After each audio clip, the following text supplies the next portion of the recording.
Hi everyone. So today I'll be giving you the seventh lecture of the chapter solution. Last class में हम लोगों ने पढ़ा था कॉलिगेटिव प्रॉपर्टीज़। तो कॉलिगेटिव प्रॉपर्टीज़ तो ख़त्म हो चुका है, लेकिन मैं फिर भी मैं डिस्कस कर लेती हूँ थोड़ा बहुत उसका ओवरव्यू जो है लास्ट क्लास। अभी जो मैं आज जो पढ़ाने वाली हूँ वो है van't Hoff factor and the abnormal molecular mass. तो वैट ऑफ फैक्टर बहुत ही ज़्यादा इंपॉर्टेंट है आपके एंट्रेंस पर्पज़ के लिए और बोर्ड पर्पज़ के लिए भी। एंट्रेंस पर्पज़ जो लोग IIT JEE देने वाले हैं या फिर NEET दोनों के लिए वैट ऑफ फैक्टर बहुत ही ज़्यादा इंपॉर्टेंट है। तो आप लोग आज जो भी मैं पढ़ाऊँगी वो प्लीज़ ध्यान से थोड़ा देख लीजिए। चलो मैं स्टार्ट कर लेती हूँ। हम लोगों ने पढ़ा था colligative properties, 4 colligative properties. P0A minus first one is relative lowering of vapour pressure. So ये था फर्स्ट वन। नंबर 2 था एलिवेशन इन बॉइलिंग पॉइंट, वो था del T b is equals to K B into m. Number 3 जो था वो था del T f is equals to K f into m. और नंबर 4 जो था last colligative property, pi is equals to osmotic pressure is equals to MRT। तो ये 4 colligative properties हम लोगों ने पढ़ा था। तो कॉलिगेटिव प्रॉपर्टीज जो हम लोगों ने पढ़ा था वो सब डिपेंड करता था नॉन इलेक्ट्रोलाइट्स के ऊपर। It is applicable to the non electrolytes. Non electrolytes का एग्जांपल हम दे सकते हैं urea, glucose, sugar. So non electrolytes मतलब क्या है, उसको हम लोग डिसोसिएट नहीं कर सकते हैं। अभी आज जो हम पढ़ेंगे वो है van't Hoff factor. Van't Hoff factor में क्या होता है, क्यों हम ये पढ़ रहे हैं, तो ये वीडियो में आप लोग देख लेंगे। Before starting van't Hoff factor मैं एक बात बता देती हूँ। इलेक्ट्रोलाइट्स के बारे में आप लोग को पता ही होगा। इलेक्ट्रोलाइट जिसको डिसोसिएट कर सकते हैं, सो एसोसिएट भी कर सकते हैं। तो इलेक्ट्रोलाइट्स होता है कि इसको हम तोड़ सकते हैं।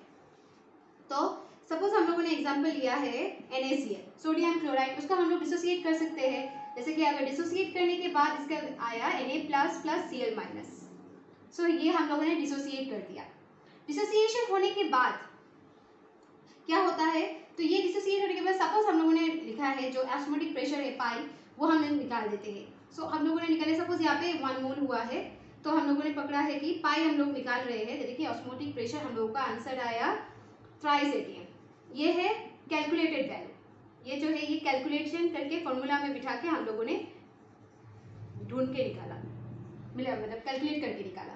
और ये जो अगर हम लोग जब डिसोसिएशन होने के बाद उसका वैल्यू आया है, एक्सपेरिमेंटली हम लोगों ने जब देखा ऑब्जर्व करके, वो तब आया हमारा वैल्यू ऑस्मोटिक प्रेशर का 6 ATM, 6 एटमॉस्फेरिक प्रेशर। तो ये था ऑब्जर्व्ड। ये क्यों ज्यादा आया, क्योंकि सपोज ऑब्जर्व जो है यहाँ पे हम लोग देख रहे हैं 1 + 1 मोल 2 मोल, तो दोनों मिला के 2 मोल हो रहा है। तो 2 मोल होने से इसका वैल्यू भी चेंज हो जाएगा, क्योंकि पाई जो है ये ऑस्मोटिक प्रेशर है, it is directly proportional to the number of moles of solute. तो इसके लिए यहाँ ज्यादा आ रहा है। तो इन दोनों से हम बोल सकते हैं कि ये दोनों कंडीशन से हम बोल सकते हैं कि observed colligative property is not equal to colligative property is not equal to calculated colligative property. ये हम बता सकते हैं इस दोनों कैलकुलेशन से।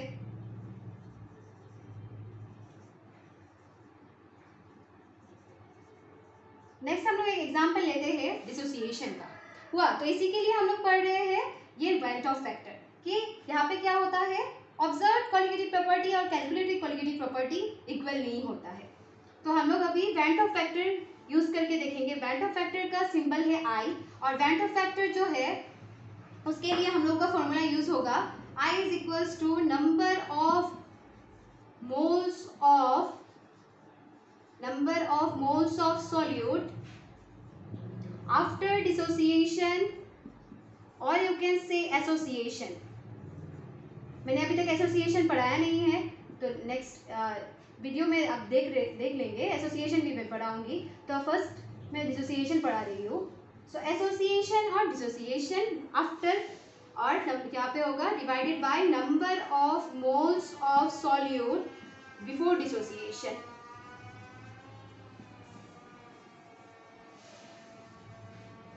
बिफोर डिसोसिएशन, और यू कैन से एसोसिएशन। ये फॉर्मूला कैसे आया, कैसे होगा, यह आप लोग देख सकते हैं। अभी कैसे हो गया ये, हम लोग कैसे बोल सकते हैं ये देख लेंगे हम लोग एग्जांपल्स लेके। तो ये आप लोग याद रख लीजिएगा, ये फॉर्मूला नोट करके लिख दीजिएगा कि van't factor is represented by I, और उसका जो फॉर्मूला है वो है number of moles of solute after dissociation और association divided by number of moles of solute before dissociation और एसोसिएशन। तो ये था आई मतलब वेंट फैक्टर का फॉर्मूला। अभी हम लोग एग्जांपल लेते हैं NaCl का, उसका हम लोग देख लेते हैं क्या होता है क्या नहीं होता है। तो NaCl अब देंगे तब हम डिसोसिएट करेंगे। सपोज हम लोग यहाँ पे 100% डिसोसिएशन हो रहा है, तो I का वैल्यू हम लोग लिख सकते हैं number of moles of solute after dissociation. तो आफ्टर डिसोसिएशन में कितना होगा, 2 होगा, 1 + 1 2, और बिफोर डिसोसिएशन में कितना होगा, 1 है तो 1 मोल, तो इज इक्वल्स टू 2।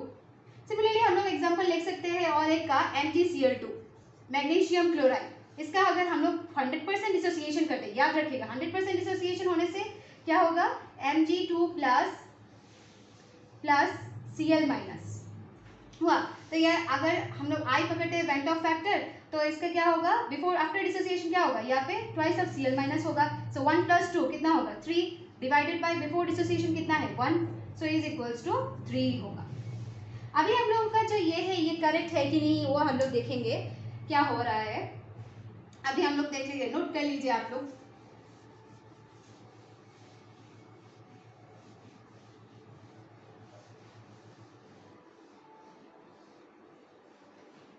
तो इससे हम लोगों को पता चल रहा है कि I का वैल्यू दोनों ही केसेस में डिग्री ऑफ डिसोसिएशन, मतलब डिसोसिएशन में I का वैल्यू ज्यादा हो रहा है।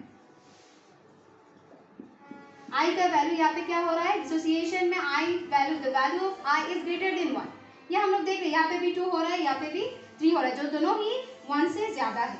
अभी हम लोग का जो आएगा वो है, सपोज क्या होता है अल्फा के ऊपर। अल्फा हम लोगों को पता है कि alpha is what, degree of dissociation. ये हम लोगों का फर्स्ट ईयर में आयनिक इक्विलिब्रियम चैप्टर में पढ़ा है, what is degree of dissociation. Degree of dissociation होता है कि अल्फा जो है वो 1 मोल में से कितना डिसोसिएट हो सकता है। जैसे कि 1 मोल ऑफ ए सब्सटेंस में से अल्फा मोल डिसोसिएट होने के बाद क्या होता है, that is the degree of dissociation हुआ। तो डिग्री ऑफ डिसोसिएशन यही है, इसका डेफिनेशन यही है कि out of the 1 mole how many alpha moles can be dissociated. Okay, alpha mole, 1 mole में से अल्फा मोल डिसोसिएट होगा, that is known as what, degree of dissociation. अभी क्या होगा, डिग्री ऑफ डिसोसिएशन यूज करके हम लोग निकालेंगे इसका NaCl का। सो हम लोग पकड़ लेते हैं NaCl, एक एग्जांपल लेके। इसका होगा, सपोज ये हम लोग ले रहे हैं हाफ डिसोसिएशन हो रहा है, एसोसिएशन भी हो रहा है, हुआ, फुल्ली डिसोसिएट नहीं हो रहा है। याद रखिएगा ये जो एग्जांपल मैंने दिया था, यहाँ पे 100% डिसोसिएशन हो रहा है, यहाँ पे 100% डिसोसिएशन नहीं हो रहा है। सो हम लोग बोले इनिशियली जब होगा तो इसका वैल्यू होगा, इनिशियली बिफोर डिसोसिएशन क्या हो रहा है, यहाँ पे 1 मोल हो रहा है, और यहाँ पे हम लोग पकड़ रहे हैं 0 0, मतलब क्योंकि यहाँ पे डिसोसिएशन नहीं हुआ है।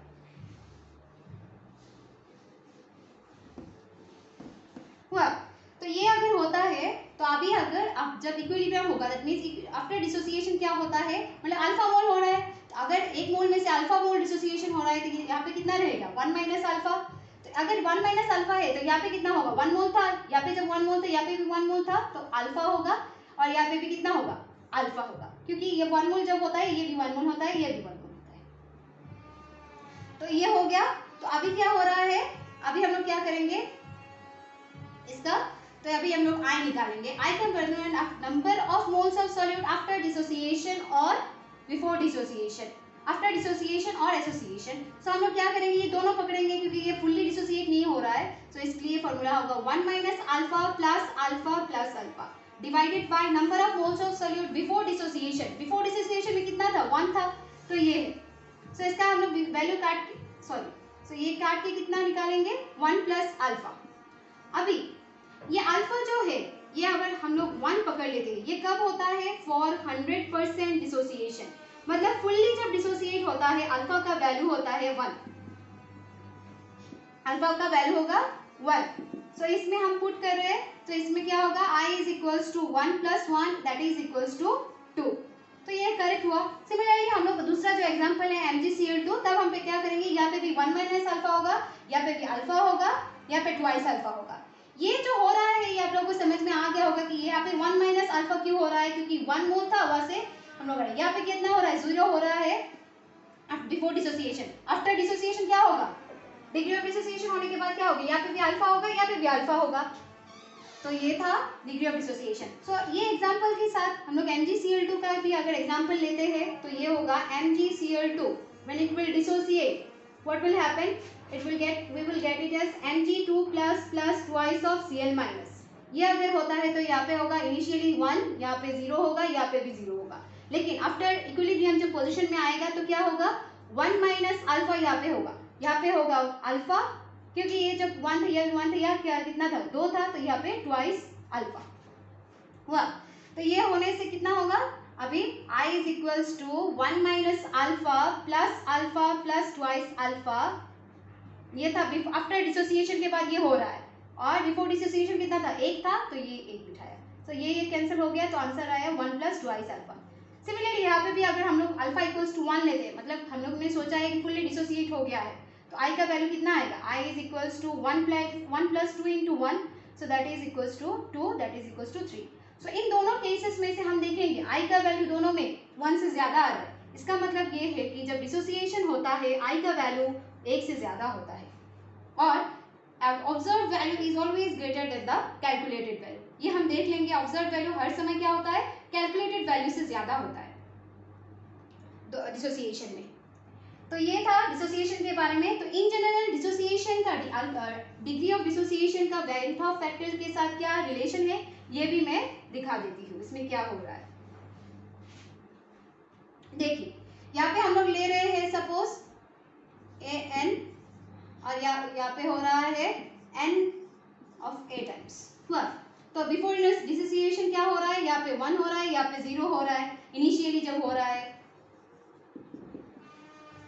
और आफ्टर डिसोसिएशन क्या हो रहा है, दैट मींस इक्विलिब्रियम में जब हो रहा है तो यहाँ पे कितना होगा 1 माइनस अल्फा, और यहाँ पे कितना होगा n अल्फा हुआ, यहाँ पे 1 था, यहाँ पे n टाइम्स था। तो अभी क्या होगा, I जो है वो फाइनल हो जाएगा पूरा आफ्टर डिसोसिएशन के बाद जो होता है टोटल जो है number of moles of solute after dissociation divided by total number of moles before dissociation, तो कि 1 है। सो अभी क्या होगा, I is equals to 1 minus alpha plus n alpha, ये होने के बाद ये होता है I minus 1 is equals to n, यहाँ पे अगर इन दोनों में से अल्फा अगर कॉमन ले लेते हैं तो n minus 1, so n minus 1 हो गया। अभी alpha is equals to I minus 1 divided by n minus 1 हुआ।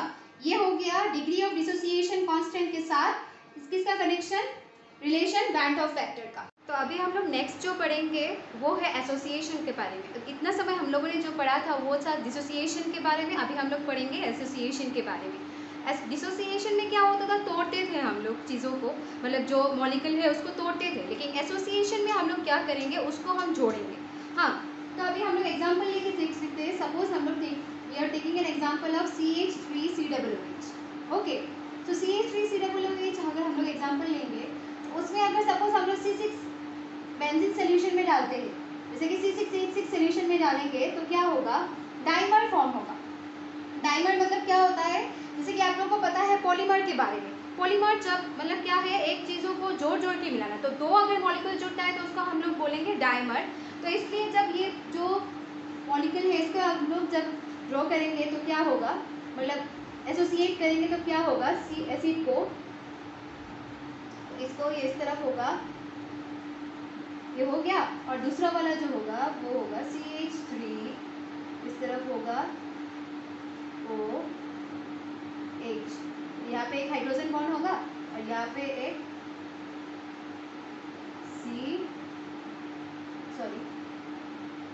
डबल बॉन्ड, यहाँ पे मैंने बोर्ड पे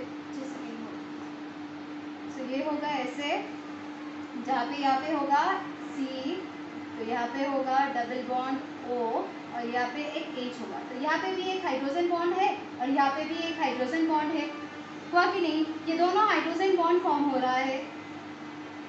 तो ये कितना है, 2 है, 2 चीज़ों को बोल के हो रहा है, और यहाँ पे 2 मॉलिक्यूल्स।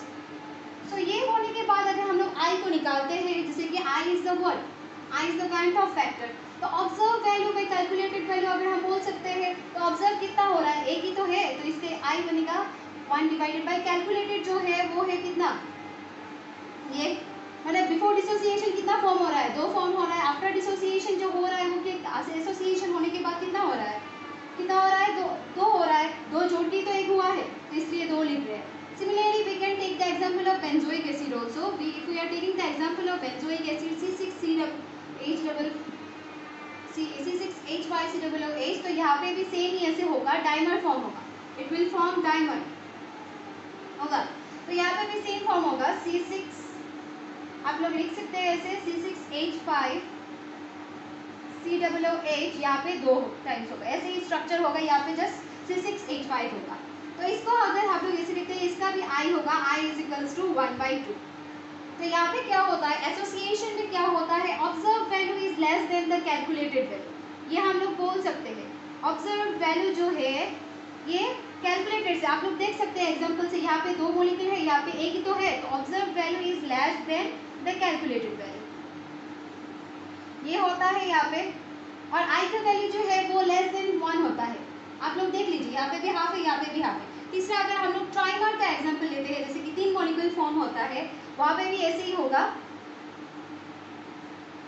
वहाँ पे सेम ऐसे ही होगा। अगर सपोज ट्राइमर लेते हैं हम लोग एग्जांपल, तो ट्राइमर में भी सेम होगा, ऐसे कितना होगा, हम लोगों ने ट्राइमर में कितना होगा, 3 molecules of an compound, and यहाँ पे जो होगा वो होगा A3। I जो होगा वो ऑब्जर्व बाय कैलकुलेटेड होगा, तो ऑब्जर्व में कितना है, एक ही तो है, कैलकुलेटेड में कितना है, 3 है।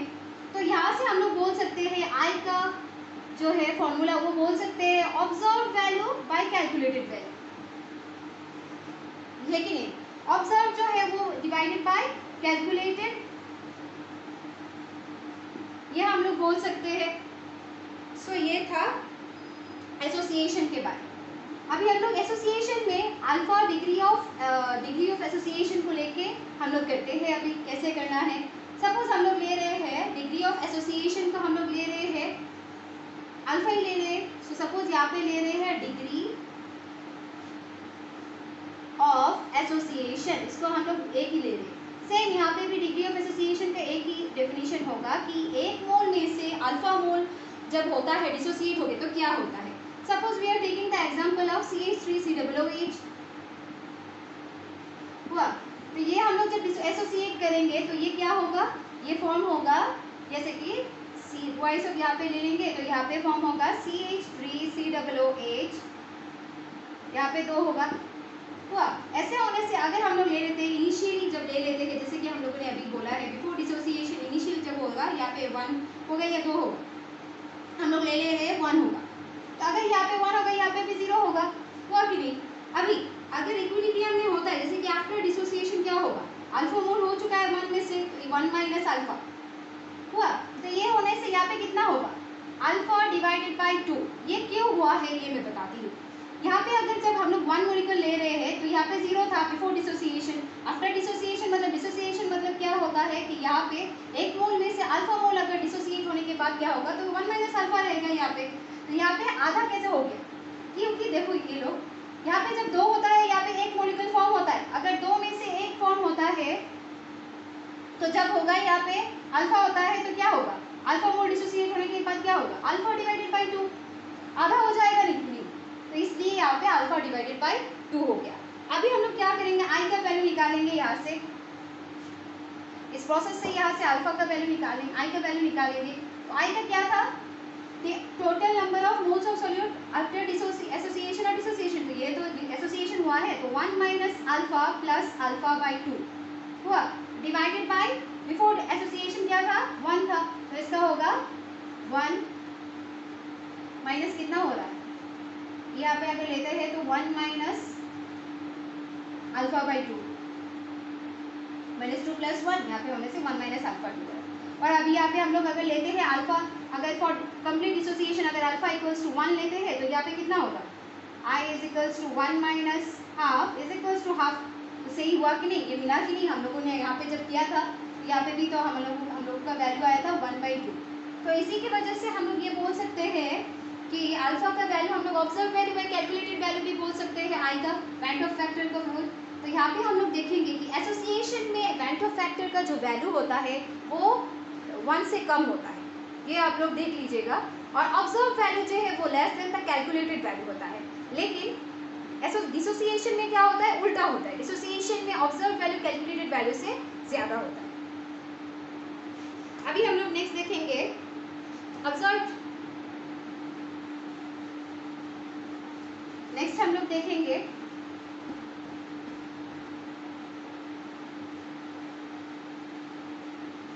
Abnormal molecular mass. ये लास्ट टॉपिक है, आई होप सो दैट आप लोगों को अभी हम लोग आज का जो ये है, तो ये एसोसिएशन के बाद हम लोग जो पढ़ेंगे वो है, अच्छा तो मैं एक बात बोल देती हूँ, हम लोगों का चार जो क्वालिटेटिव प्रॉपर्टीज है, नंबर 1 जो था P not a minus P A divided by P not a, ये तो था first qualitative property relative lowering of vapour pressure. इसका क्या फॉर्मूला था, zeta V, that is number of moles of solid के बारे में था। इसके साथ हम लोग एक I मल्टीप्लाई कर देंगे, हुआ। नेक्स्ट जो है उसके साथ नेक्स्ट जो था वो था del T b, that is elevation in boiling point is equals to K B into m, उसके साथ भी हम लोग एक आई जोड़ देंगे, हुआ। फिर नेक्स्ट जो है वो है del T F into M into I. ये हम लोग जोड़ रहे हैं क्योंकि ये मैं बताती हूँ क्यों हम ये आई मल्टीप्लाई कर रहे हैं। ये चारों के साथ हम लोग आई मल्टीप्लाई इसीलिए कर रहे हैं क्योंकि अगर हम लोग क्वालिटेटिव प्रॉपर्टीज यूज बिना आई यूज करके निकालते हैं मोलर मास किसी भी चीज़ का, तो वो एबनॉर्मल निकलता है। इसलिए हम लोग क्या कर रहे हैं, आई को मल्टीप्लाई कर रहे हैं ताकि वो एबनॉर्मली ना निकले, हुआ। ये हम लोग इलेक्ट्रोलाइट्स नॉन इलेक्ट्रोलाइट्स के लिए भी यूज़ कर सकते हैं, तब हम लोग van't Hoff factor I is equals to 1 लोन। अगर हम लोग नॉन इलेक्ट्रोलाइट्स के लिए यूज़ करते हैं तो हम लोग आई को पकड़ेंगे 1 पकड़ के नॉन इलेक्ट्रोलाइट्स के लिए कर सकते हैं, और बाकी तो सब इलेक्ट्रोलाइट्स के लिए एप्लीकेबल है, इलेक्ट्रोलाइट्स का हम लोग निकाल सकते हैं। अभी हम लोग जो पढ़ेंगे वो है एबनॉर्मल मॉलिक्यूलर मास। ये बात यहाँ से ही आया है कि एबनॉर्मल मॉलिक्यूलर मास क्यों होता है, ये हम दिखाएंगे। एबनॉर्मल मॉलिक्यूलर मास, यहाँ पे क्या होता है आप लोग समझ ही रहे हैं, एबनॉर्मल मॉलिक्यूलर मास के बारे में, मतलब नॉर्मल नहीं है। तो मैं एक एग्जाम्पल लेके दिखाती हूँ। सपोज हम लोग ले रहे हैं, फर्स्ट हम लोग एसोसिएशन के बारे में दिखाते हैं। एसोसिएशन में क्या होता है, जुड़ जाता है चीज़ें। तो अगर हम लोग लिख रहे हैं तो एक एसोसिएट होके क्या फॉर्म हो रहा है, CH3COOH ट्वाइस फॉर्म हो रहा है, मतलब जोड़ के दो डायमंड फॉर्म हो रहा है। तो यहाँ पे अगर होता है, अगर हम लोग इसका कैलकुलेट करते हैं तो इसका कितना आएगा, कार्बन का 12 होता है, हाइड्रोजन का 1 होता है तो 3 होगा, यहाँ पे भी 12 होगा, 12 और 24 प्लस 3 इज इक्वल्स टू 27, यहाँ पे 28 होगा, 28 प्लस 32, 28 प्लस 32 होता है 60, तो यहाँ पे 60 ग्राम होगा, जो कि नॉर्मल है। ये नॉर्मल है कैलकुलेटेड वैल्यू। यहाँ पे जो होगा ये देख लो आप लोग, कितना होगा 120 ग्राम, ये लेकिन एबनॉर्मल है, ये एक्सपेक्टेड नहीं है, ये एबनॉर्मल है। क्योंकि हम लोग जब एक्सपेरिमेंट करेंगे, सपोज यहाँ पे मॉलिक्यूल्स उठाया, तो ये पूरा मॉलिक्यूल्स उठाने से तो हम लोग को तो 120 ही मिलने वाला है, तो ये है एबनॉर्मल मॉलिक्यूलर मास। ये जो है ये एक्सपेक्टेड था, हुआ। तो ये एबनॉर्मल है, दैट मींस क्या है, ये ऑब्जर्व है, हुआ कि नहीं। तो इसी के लिए हम लोग जो है वो एबनॉर्मल मॉलिक्यूलर मास से यूज करके कैसे होता है ये हम लोग देख लेते हैं। एबनॉर्मल मॉलिक्यूलर मास, अभी यहाँ से आई अगर निकालते हैं तो आई का क्या होगा, I is equals to 60, for dissociation में आफ्टर डिसोसिएशन होने से कितना होगा, हाफ होगा, हुआ कि नहीं। तो यहाँ से हम लोग बोल सकते हैं I is equals to normal molecular mass,